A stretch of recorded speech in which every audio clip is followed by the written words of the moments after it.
Ya, bismillahirrahmanirrahim. Assalamualaikum warahmatullahi wabarakatuh. Saya ucapkan terima kasih kepada Mbak Leli sebagai dosen pengampu mata kuliah Statistik Sosial. Ya, perkenalkan sebelumnya saya Riko Dwi Cahya, mahasiswa Ilmu Pemerintahan kelas 4F. Kelas 2F ya. Dengan NIM 66702100. Nah, di sini saya akan melaksanakan UAS tambahan dari Mbak Laili, yaitu dengan mengolah data menggunakan aplikasi SPSS. Ya, untuk pengolahan datanya sendiri ke depan saya akan melakukan uji-uji data. Yang pertama itu ada uji validitas, yang kedua ada uji reliabilitas, ketiga uji regresi, dan keempat uji hipotesis. Nah, kedepannya nanti saya akan menerangkan atau memaparkan daripada hasil pengolahan data yang saya lakukan. Oke, langsung saja kita buka aplikasi SPSS-nya. Oke, salah output. Nah, untuk aplikasi SPSS yang saya gunakan itu saya menggunakan versi 25 ya. Nah, pertama-tama kita sebelum mengolah data, kita harus memasukkan datanya. Nah, bagaimana caranya? Kita klik file, impor data, kemudian pilih yang Excel. Oke, sebelumnya untuk memudahkan kita mengolah data di SPSS ini, kita atau saya sarankan lebih mudah untuk data dari hasil kuesioner itu kita olah dulu di Excel atau kita pindahkan dulu di Microsoft Excel, baru kita masukkan di aplikasi SPSS ini supaya lebih memudahkan kita dalam mengolah data. Nah, ini sudah saya siapkan. Klik open. Ya, kita tunggu. Sudah muncul. Kemudian klik OK. Ya. Kita tunggu sebentar. Oke, di sini sudah muncul ya. Nah, untuk data yang saya gunakan, saya menggunakan dua variabel. Ntar saya rapikan sebentar. Untuk pertanyaannya saya hilangkan dulu. Oke, saya rapikan dulu.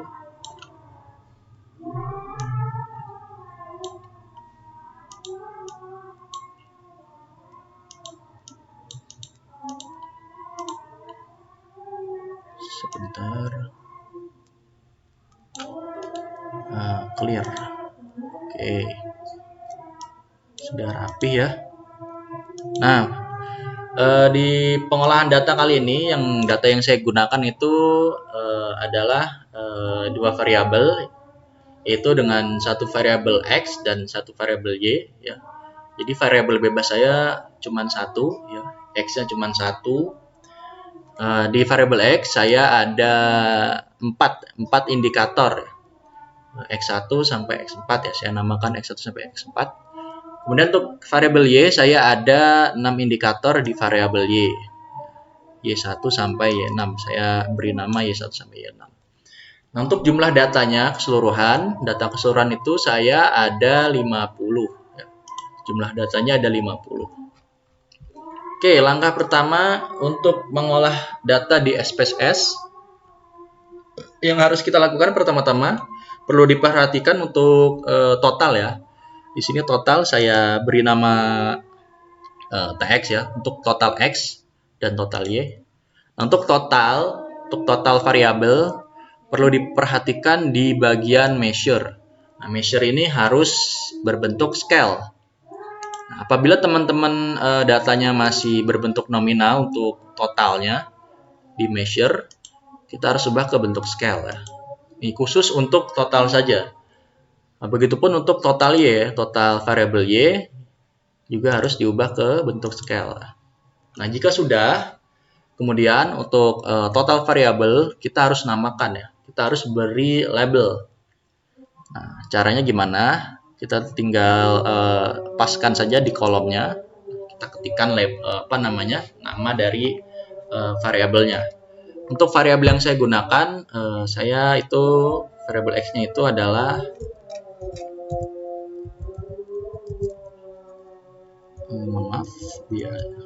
beasiswa KIPK. Ini untuk variabel x-nya yang saya gunakan, dan variabel y-nya itu adalah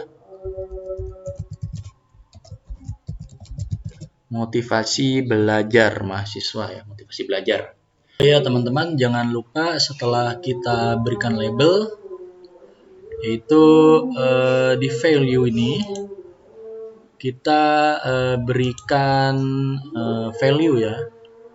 Nah, di sini saya menggunakan skala Likert dari 1 sampai 4. Jadi satunya itu sangat tidak setuju.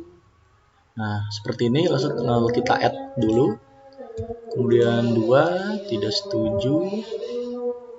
Kita add. 3 setuju. 4 sangat setuju. Kemudian klik OK. Nah, ini dilakukan semua, ya, kecuali totalnya nggak usah. Jadi semua indikatornya aja dari X sampai Y diberi value gitu. Nah, kurang lebih seperti ini sudah diisi value-nya dari indikator X, semua indikator, ya, baik X maupun yang variabel Y-nya. Diisi sesuai skala Likert yang teman-teman pakai gitu. Kita uji yang pertama, ya. Kita langsung uji yang pertama, itu uji validitas. Caranya bagaimana? Pertama, klik analyze.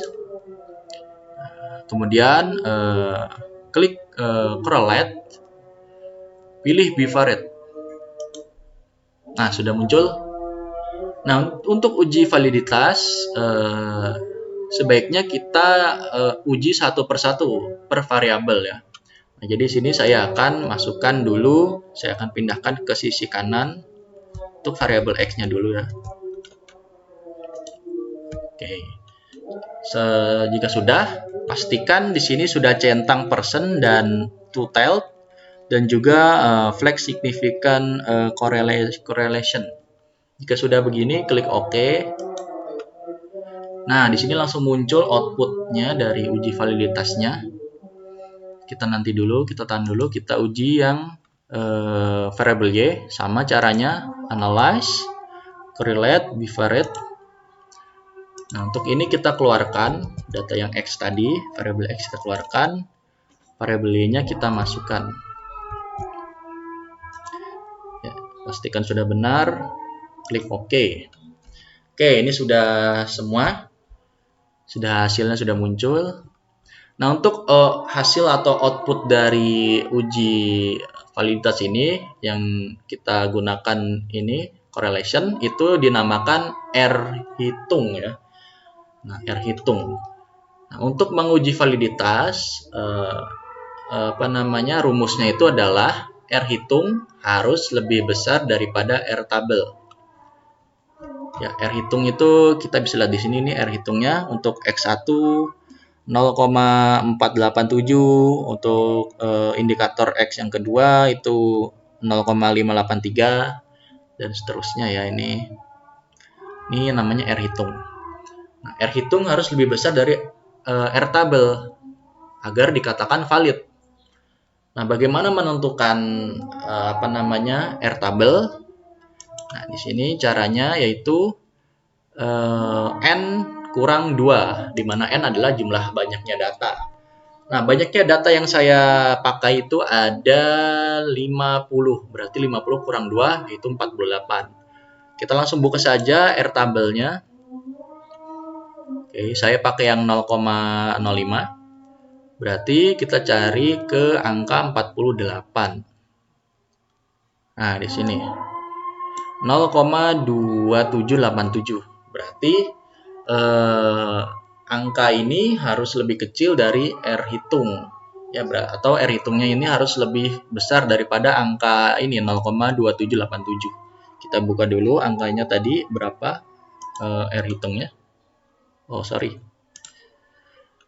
R hitungnya, R tabelnya tadi 0,2787. Nah, R hitungnya kita lihat 0,2787 dibanding 0,487. Oke, lebih besar. Dibanding 0,58 lebih besar. 0,2 dengan 0,3. Oke, ini lebih besar semua untuk variabel X, variabel Y. Variabel Y 0, nah, ya bisa dipastikan untuk variabel atau R hitung kita dari dua variabel ini lebih besar dari R tabel, yaitu dari angka 0,2787. Nah, jadi data yang saya masukkan ini bisa dikatakan sudah valid. Ya, untuk itu uji validasi pertama. Langsung kita masuk ke uji yang kedua.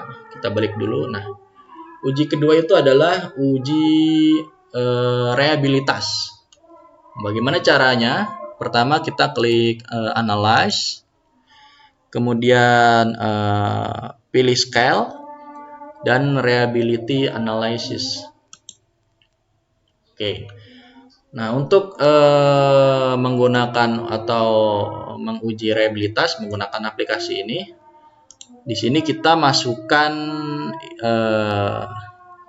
per variabel sama, cuman tanpa mengikut sertakan si totalnya. Jadi hanya indikatornya saja ya, teman-teman. Seperti ini saya contohkan. Oke. Nah, jadi totalnya nggak usah, kita pakai indikatornya aja. Nah, jangan lupa kita atur dulu di statistik, klik.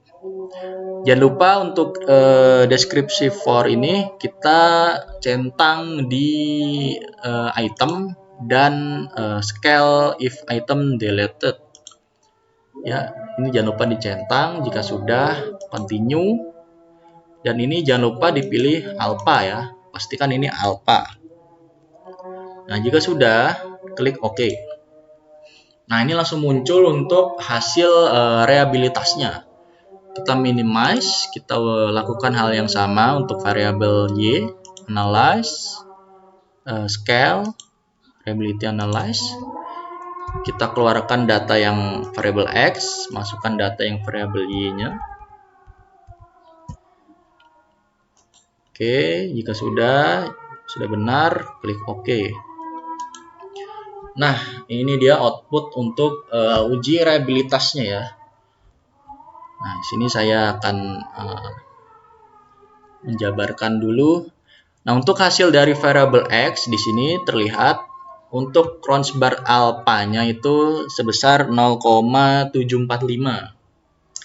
Nah, dalam uji reliabilitas untuk nilai Kronsberg alpha itu harus lebih besar daripada 0,6.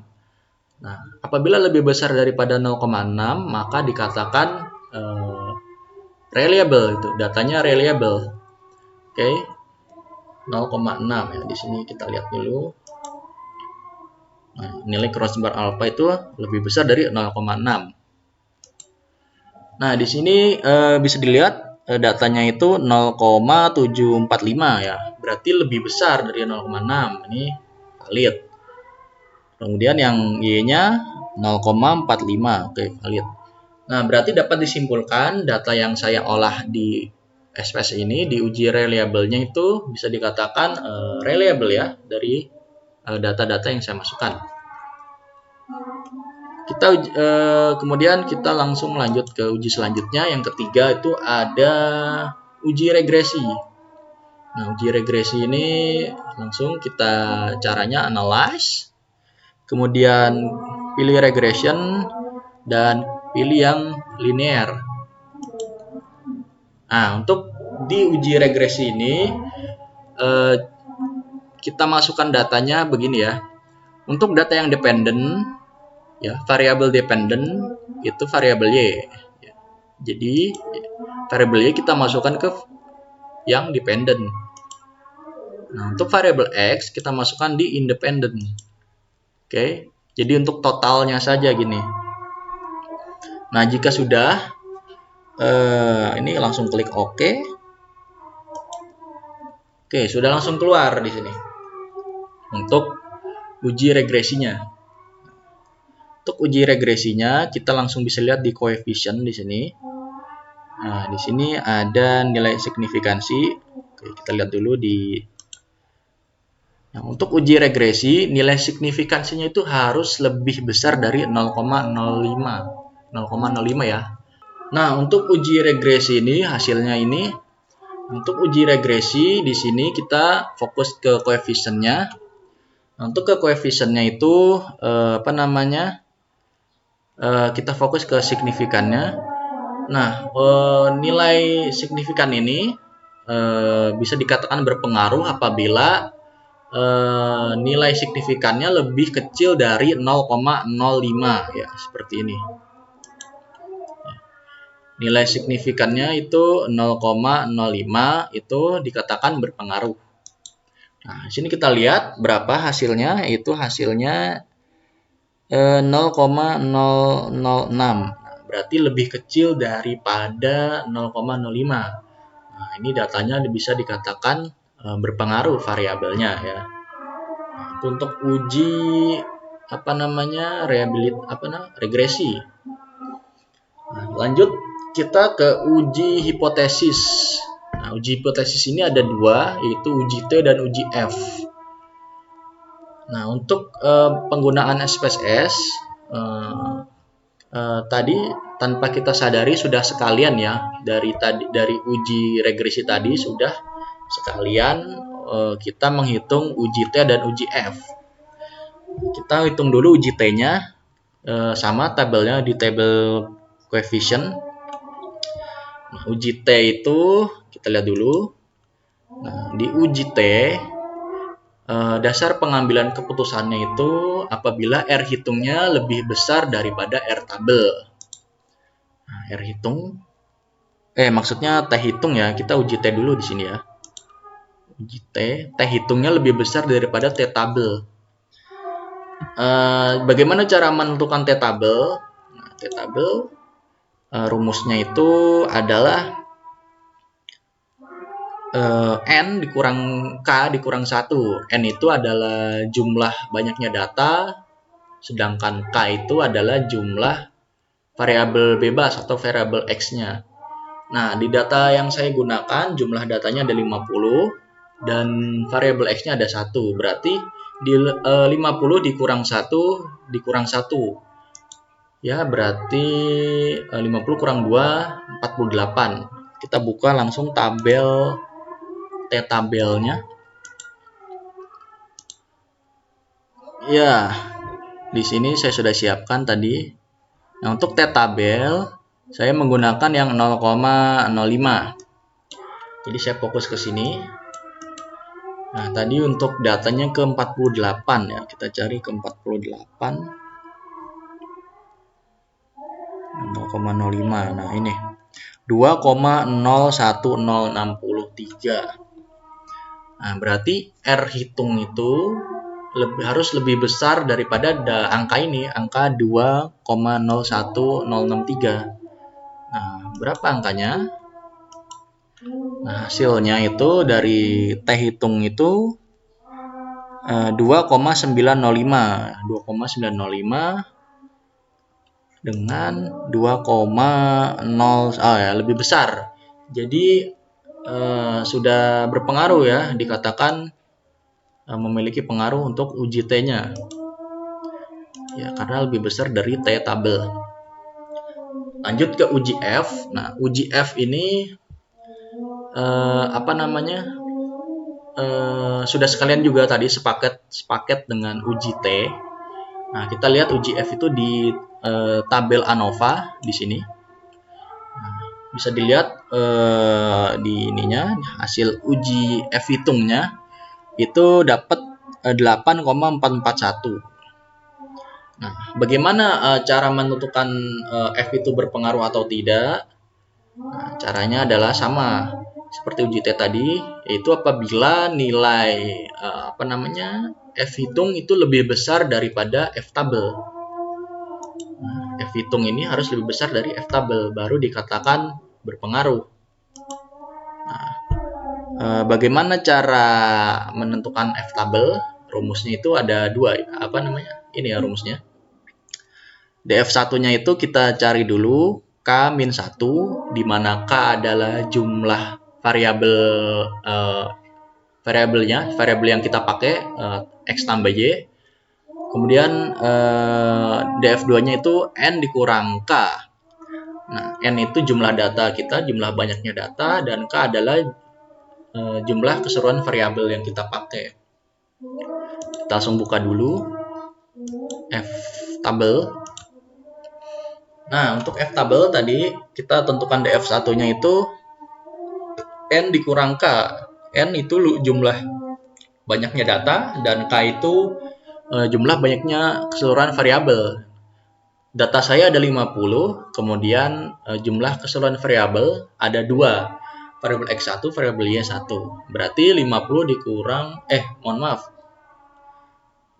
untuk DF1 ya, saya ralat. Itu rumusnya itu K dikurang 1, mohon maaf. K itu jumlah variabel keseluruhan. Berarti jumlah variabel saya 2. 2 dikurang 1 berarti 1 ya. Di sini DF1-nya ini kita pakai yang 1. Nah, kemudian DF2-nya tadi rumusnya N dikurang K. N itu jumlah data. Nah, ini baru jumlah data dikurang jumlah keseluruhan variabel. Berarti 50 dikurang 2, 48 ketemunya. Ini cari 48. Oh, ini. Ya. 4,04. Nah, ini untuk F-tabelnya. Berarti F hitung itu harus lebih besar dari 4,04. Berapa F hitungnya? Kita lihat di sini. Wah, ini besar, 8,441. Ini jelas besar sekali ya. Jadi dapat disimpulkan bahwa data atau variabel X dan Y itu berpengaruh gitu ya. Datanya berpengaruh gitu karena F hitungnya lebih besar daripada F tabelnya. Begitupun tadi T tabel juga lebih besar dari T hitung. Nah, untuk uji hipotesis dapat disimpulkan data saya itu memiliki atau berpengaruh ya antar variabelnya, antar variabel X dan variabel Y-nya. Oke, itu untuk uji hipotesis. Nah, mungkin cukup sekian video pengolahan data saya dalam rangka mengerjakan UAS tambahan MK Statistik Sosial. Begitu saja. Saya tutup, kurang lebihnya mohon dimaafkan. Wassalamualaikum warahmatullahi wabarakatuh.